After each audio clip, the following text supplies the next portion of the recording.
ভারত সরকারকে খুব পরিষ্কার করে আমরা বলতে চাই যে হাসিনাকে আপনারা বাংলাদেশে ফেরত দিন। আর একটা জিনিস পরিষ্কার বলতে চাই, আজকে ভারতে বসে হাসিনা বিভিন্ন মিডিয়াকে ইন্টারভিউ দিচ্ছেন, একবারের জন্য তিনি অনুশোচনা পর্যন্ত প্রকাশ করেনি।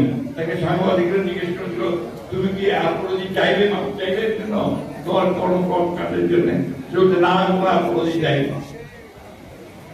সেই মহিলা, সেই ব্যক্তি আজকে অপপ্রচার চালাচ্ছে ভারতে বসে।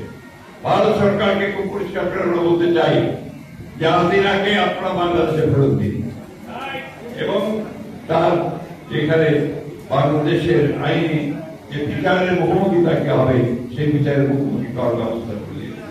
সব সময় বাংলাদেশের বিরোধিতা করবেন না, মানুষের বিরোধিতা করবেন না, বাংলাদেশের মানুষ সেটা মেনে নেবে না।